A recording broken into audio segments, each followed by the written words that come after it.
வணக்கம் அன்பு மக்களே. இந்த பதிவில் நாம் பார்க்க இருப்பது 2024ஆம் ஆண்டு அக்டோபர் மாத மேஷராசி பலன் பகுதி 2. இந்த அக்டோபர் மாதம் 18ஆம் தேதி வெள்ளிக்கிழமை அன்று தமிழ் மாதமான ஐப்பசி மாதம் பிறக்கிறது. முக்கியமாக மேஷராசி மக்களின் பொது பலன், தொழில் மற்றும் பொருளாதார நிதி கணிப்பு சார்ந்த பதிவுகளை பகுதி 1இல் பார்த்து கேட்கவும். மேஷராசி பலன் பகுதி 2. இப்பதிவில் மேஷராசியின் காதல், திருமணம், தனிப்பட்ட உறவுகள், குடும்பம், நண்பர்கள், ஆரோக்கியம், பரிகார ஆலோசனை கணிப்புகளை இப்பதிவில் விரிவாக நாம் பார்ப்போம். இப்பதிவை பார்க்கும் கேட்கும் அன்பர்கள் யாவரும் லைக் செய்து சப்ஸ்கிரைப் செய்து பகிர்வது நல்லது. மேஷராசி மக்களின் காதல், திருமணம், தனிப்பட்ட உறவுகள் என்று பார்க்கும் நேரத்தில் மேஷராசி மக்களாகிய நீங்கள் காதல் உறவில் இருந்தால் இந்த மாதத்தின் தொடக்கத்தில் சூரியனும் புதனும் உங்களின் 5ஆம் வீட்டில் இருப்பதால் உங்களுக்கும் உங்கள் காதலிக்கும் உள்ள தூரம் சற்று குறையும். அன்பினால் நெருக்கம் உண்டாகும். இதனால் உங்கள் இருவருக்கும் இடையில் பரஸ்பர கருத்து ஒற்றுமையுடன் ஒருங்கிணைப்பு மேம்படும் என்று நம்பலாம். உங்கள் காதலியிடம் நீங்கள் உங்கள் மனதின் உணர்வுகளை வெளிப்படையாக இந்த நேரத்தில் சொல்ல வேண்டும். அது சொல்லவும் முடியும் உங்களால். இருப்பினும் சனி பகவான் மேஷராசி மக்களின் 5ஆம் வீட்டை பிற்போக்கு பார்வையுடன் பார்க்கிறார். இதனால் யாரோ ஒருவரின் கவனம் உங்கள் அன்பின் மீது விழும். அது உங்களுக்கு தொந்தரவு செய்யும். எனவே உங்கள் காதல் விஷயத்தில் கொஞ்சம் மென்மையாக கவனமுடன் செயல்படுங்கள். உங்கள் காதலியையும் அவரின் உணர்வுகளையும் நீங்கள் கொஞ்சம் மதிப்பு கொடுத்து சந்திக்க வேண்டும். அவருடன் பொறுமையை காட்டி பழக வேண்டும். இல்லை என்றால் தங்களின் காதல் உறவின் மக்கள் பலருக்கு தெரிந்தால் அது உங்கள் உறவில் பதற்றத்தை ஏற்படும் என்பதால் அதை பற்றி யாரிடமும் அதிகம் சொல்லாதீர்கள். காதல் நலமாக முன்னேறும் வரை பொறுமை காப்பது அவசியம். செப்டம்பர் 16ஆம் தேதி சூரியன் கன்னிராசியில் 6ஆம் வீட்டிற்கு மாறும் பொழுது பிரச்சனை மோசமாகி கருத்து வேறுபாடுகள் வரலாம் உங்களுக்கு இடையில். செப்டம்பர் 21ஆம் தேதி புதன் உங்கள் 6ஆம் வீட்டிற்கு செல்கிறார். அங்கு சூரியனும் அங்கேயே இருப்பார். இந்த சமயத்தில் உங்கள் காதலில் உள்ள உறவின் நிலையை மேம்படுத்தும். இருப்பினும் மேஷராசி மக்கள் தாங்கள் வாழும் சமூகத்தில் உங்களை நீங்களே அவமானப்படுத்தும் எதையும் நீங்கள் செய்யக்கூடாது. பொறுமையுடன் சுற்றி நடப்பதை கண்காணித்து அதற்கு தகுந்தவாறு உங்களுடைய நடைமுறையில் மாற்றம் வேண்டும். உங்களின் காதலின் நல்லதொரு பரஸ்பர நல்லிணக்கத்தை மேம்படுத்துவதன் மூலம் உங்கள் உறவில் நல்லதொரு கண்ணியத்தை உங்களால் பராமரிக்க முடியும். இந்த செயலால் உங்களின் காதல் உறவை உங்களால் மேம்படுத்த முடியும். திருமணமானவர்களை பொறுத்தவரை மேஷராசிக்கு 7ஆம் வீட்டிற்கு அதிபதியான சுக்கிரன் இந்த மாதத்தின் முதல் பாதையில் 6ஆம் வீட்டிலும் ஒரு துன்பமான நிலையில் இருக்கிறார். அவரால் எதையும் செயல்படுத்த முடியாத சூழலில் இருக்கிறார். இதனால் உங்கள் திருமண வாழ்க்கைக்கு சாதகமற்ற நிலையில் அவர் இருப்பதால் தம்பதிகள் இடையே ஒருங்கிணைப்பு குறைபாட்டை ஏற்படுத்துவார். ஆகவே சற்று கவனமுடன் அன்பை கையகப்படுத்தி செயல்படுங்கள். நீங்கள் இருவரும் உறவில் பதற்றம் மற்றும் ஒருவரை புரிந்து கொள்வதில் சிரமங்கள் ஏற்படும். இது உங்கள் குடும்ப உறவுகளில் தாக்கத்தை ஏற்படுத்தும். சிலருக்கு மன பிரழியம் கிடக்கூடிய சூழலும் இருக்கிறது. இருப்பினும் செப்டம்பர் 18 அன்று சுக்கிரன் உங்களது 7ஆம் வீட்டிற்கு துலாம் ராசிக்கு மாறுகிறார். இதன் விளைவாக தங்களுடைய குடும்ப வாழ்க்கை நிலை, அன்பு, அன்யோன்யம், உறவுகளுடைய சகோதரத்துவம், உறவுடைய பாசம் யாவும் இந்த நிலைமைகள் யாவும் மேம்பட தொடங்கும். மேலும் தாங்கள் உங்கள் மனைவியுடனான உங்கள் சிரமங்களை தீர்க்க தொடர்ந்து முயற்சி செய்வீர்கள். அவர்களும் உங்களுடன் ஒத்துழைப்பார்கள். உங்கள் திருமண வாழ்க்கையை மேம்படுத்த நல்ல முயற்சிகள் உங்களுக்கு தேவைப்படுகிறது. முடிந்தால் உங்களின் துணைக்காக சில புதிய விஷயங்களை அவருடன் கலந்து உரையாடுங்கள். அவருக்கு செய்து கொடுங்கள். அல்லது உங்கள் நட்பு வலுப்படுத்த அவர்களுடன் சிறிது நேரம் செலவிடுங்கள்.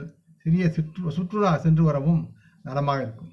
அடுத்து குடும்பம் மற்றும் நண்பர்கள் என்று பார்க்கும் பொழுது மேஷராசி மக்களின் குடும்பத்தில் இந்த மாதம் சாதாரணமாக இருக்கும். தங்களின் 2ஆம் வீட்டிற்கு அதிபதியான சுக்கிரன் மாத தொடக்கத்தில் 6ஆம் வீட்டில் தொல்லை தருவதால் இல்லற வாழ்வில் சில தொல்லைகள் உண்டாகலாம்.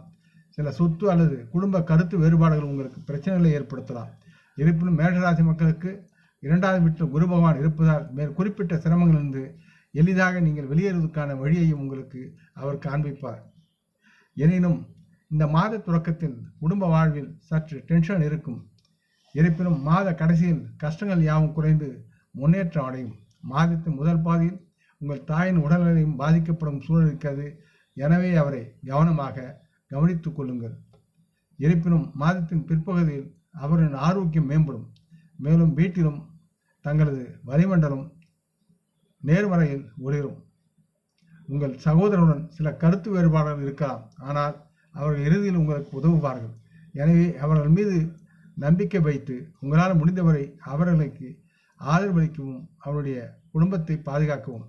இது உங்களிடையே நல்ல நல்லிணக்கத்தை வைத்திருக்கும் உண்டாக்கும். இது குடும்பத்தின் நல்வாழ்வுக்கு இன்றியமையாததாக இருக்கும் என்பதை உணர்ந்து செயல்படுங்கள். மேஷராசி மக்களின் ஆரோக்கியம் என்று பார்க்கும் பொழுது இந்த மாதம் உங்கள் ஆரோக்கியத்தில் சற்று மோசமாக இருக்கும் என்று தோன்றுகிறது. இது யாவும் உங்களுடைய கவனமின்மை, அலட்சியம் ஆகியவற்றால் நடக்கிறது.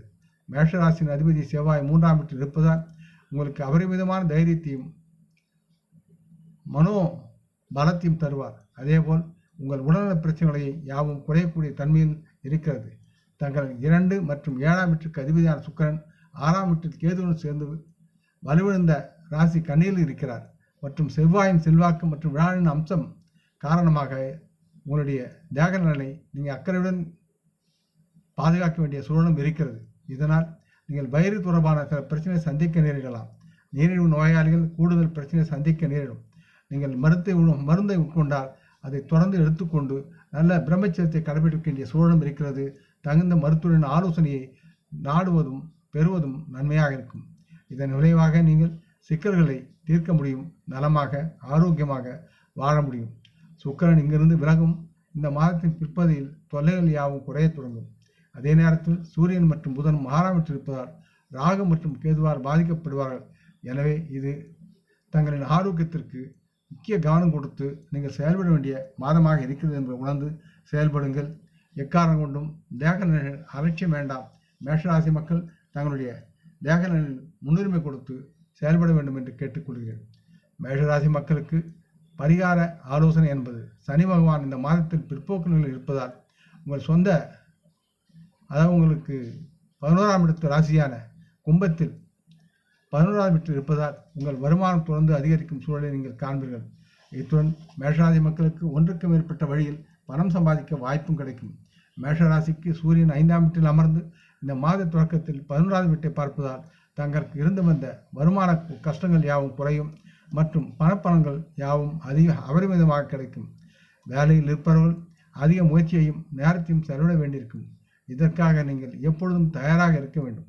மேஷராசி தொழில் செய்பவர்களுக்கும் வணிக வியாபாரிகளுக்கும் மாதத்தின் ஆரம்பம் சற்று கடினமாக இருந்தாலும் 7ஆம் வீட்டின் அதிபதியான சுக்கிரன் 6ஆம் வீட்டில் கேது மற்றும் ராகுவின் பார்வையால் உருவாகுவதால் இந்த தாக்கத்தை பெறுகிறார்.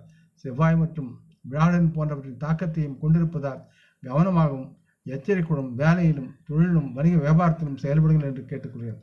செப்டம்பர் 18ஆம் தேதி சுக்கிரன் தனது சொந்த ராசியான துலாம் ராசியில் தங்களுக்கு 7ஆவது வீட்டில் நுழைகிறார். இதனால் உங்கள் வணிகத்திற்கு தீங்கு விளைவிக்கும் சம்பந்தப்பட்ட பிரச்சனைகள் யாவும் குறைந்து வணிகத்தின் முன்னேற்றம் இருக்கும். தொழிலில் முன்னேற்றம் அடைந்து நல்லதொரு ஆதாய பலனை பெறுவீர்கள் என்று நம்பலாம். மேஷராசி மாணவர்களுக்கு இந்த மாதம் சாதகமாக இருக்கும். ஆக இந்த பதிவை கேட்டு லைக் செய்து சப்ஸ்கிரைப் செய்து பகிரும் அன்புகள் யாவரும் பலமுடன் நலமாக தேக திலகாத்திர ஆயுள் ஆரோக்கியத்துடன் சகலவிதமான தனதானிய ஆபரண ஐஸ்வரனை பெற்று சர்வகாரிய ஜெயத்துடன் வாழ்வாங்க வாழ வேண்டும் என்று இறைவன் பாதம் படுகின்றேன். நாம் முன்னோர்களை மனமோந்து போற்றுவோம். வணக்கம், நன்றி.